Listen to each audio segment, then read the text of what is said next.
संचार हा जो राममार्ग शोधण्याचा मध्यस्थीचा प्रयत्न केलेला आहे सर्वोच्च न्यायालयानं, तो नेमका कसा आणि किती प्रकारे फलद्रूप होऊ शकतो यावर अनेक गोष्टी अवलंबून आहेत।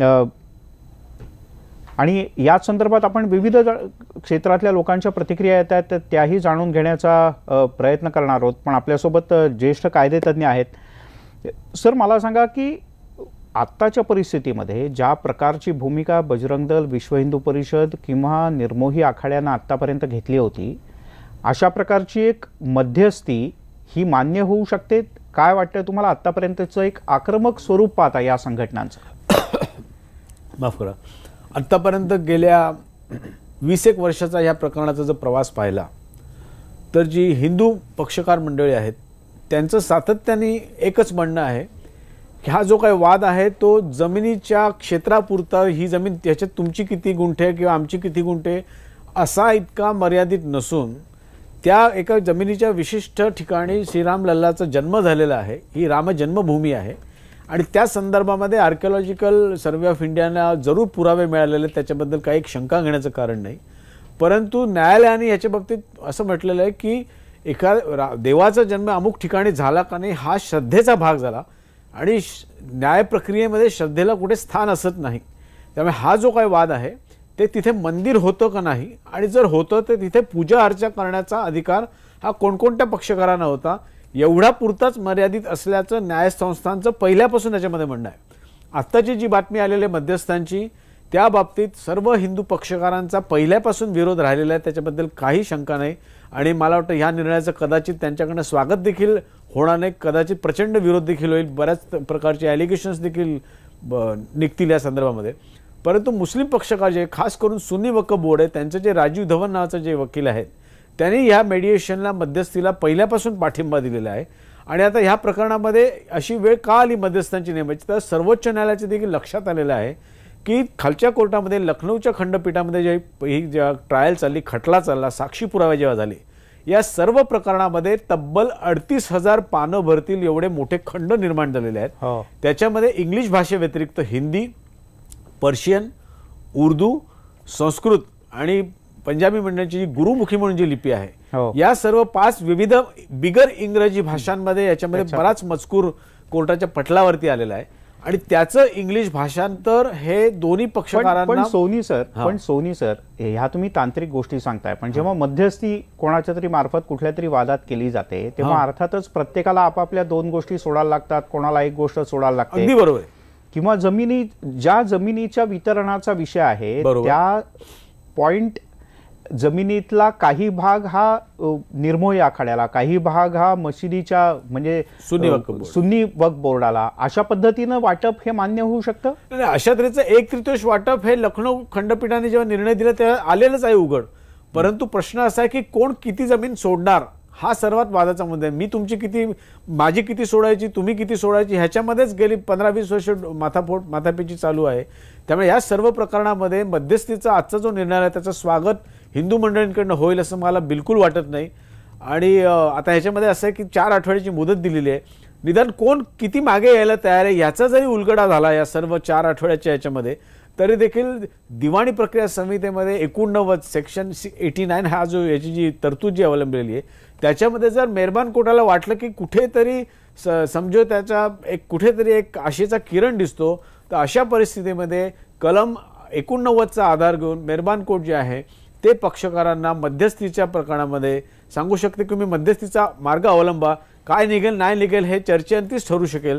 त्यामुळे सबमिशन। लेकिन सर यहाँ पर जो है 3 सदस्यीय वो पैनल बनाया गया है, तो उस पे जो सब लोग, आप लोग सहमत हैं तीनों नामों को लेकर के, या उस पर भी जो कहीं कोई? अगर हमें इस बारे में कुछ कहना है तो वहाँ अपीयर होके ही कहेंगे। जी सर। और सुप्रीम कोर्ट ने भी मना किया है कि हम लोगों को कुछ पब्लिक स्टेटमेंट नहीं देना है, पहले से भी आर्डर्स हैं, तो हमको कुछ भी कहना है तो जो भी हमारी तरफ से अपीयर होंगे फैजाबाद में होने के पहले तो आप बता सकते नहीं बता सकते। हमें जो भी कहना है मेडिएशन में पार्टिसिपेट होकर कहेंगे। आपको लग रहा है 8 हफ्ते में सर सोल्यूशन आएगा? नहीं, तो it is for learned mediators जो हैं वो सुप्रीम कोर्ट को रिक्वेस्ट करेंगे और टाइम के लिए it is for them to decide. एक अच्छी पहल है सुप्रीम कोर्ट की तरफ से, ऑफ कोर्स, इतना लंबा डिस्प्यूट है। But Hindu parties are not happy with it, they are opposing it. I am not holding their brief, I am not holding their brief, I am speaking for myself. Okay. Okay. As you can see, the lawyers for the Sunni तेव्हा सुन्नी वक्फ बोर्डाच्या प्रतिनिधींचं आपण म्हणणं पाहिलं. त्यांनी असं स्पष्ट केलं की मी आत्ता काहीही सांगणार नाही, जी काही आम्हाला आमची बाजू किंवा मतं मांडायची ती आम्ही न्यायालयात मांडू. सर, अशा भूमिका जर का दोन्ही बाजूंनी आत्तापासूनच घ्यायला सुरुवात झाली तर तुम्हाला असं वाटतं की सर्वसामान्य जनतेतलं या विषयाबद्दलचं जे कन्फ्युजन आहे किंवा गोंधळ आहे तो वाढेल? नक्की वाढणार. त्याचं कारण एक तुम्हाला सांगतो की ह्या सर्व प्रकरणामध्ये सुरुवातीला 4च पक्षकार होते.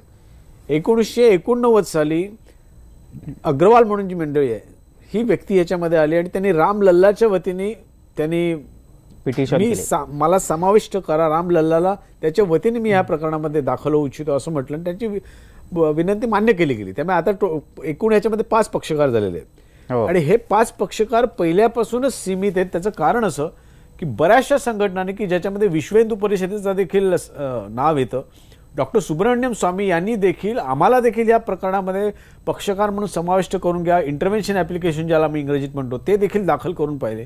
परंतु सर्वोच्च न्यायालयाने या 5 मंडळीं सोडून इतर कोणालाही समाविष्ट करण्याला त्यांनी पहिल्यापासून सातत्याने नकार दिलेला आहे. कारण मुळातच घोळ खूप झालेला आहे, आणखीन घोळ होऊन त्या घोळात घोळ व्हायला नको. त्यामुळे इतर सर्व मंडळींना याच्यामध्ये बाजूला ठेवलेलं आहे.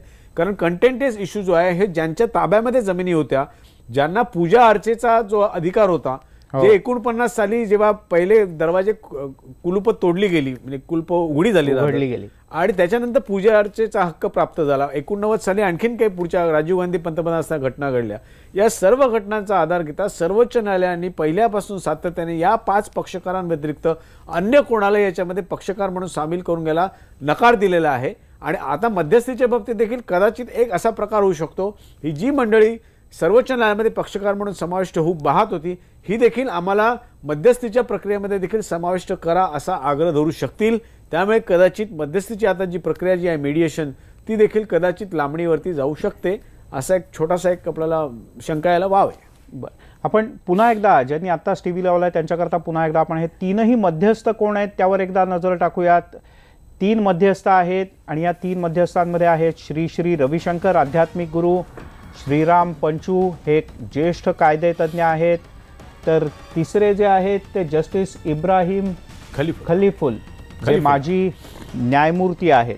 खलीफुल्ला, जस्टिस इब्राहिम खलीफुल्ला हे माजी न्यायमूर्ती आहेत आणि या तिघांना नियुक्त केलेलं आहे मध्यस्थ म्हणून आणि त्यांना आता इथून पुढची जबाबदारी देण्यात आली आहे. मात्र त्यांना असं स्पष्टपणे सांगण्यात आलं आहे की यातलं कोणीही माध्यमांशी बोलणार नाही.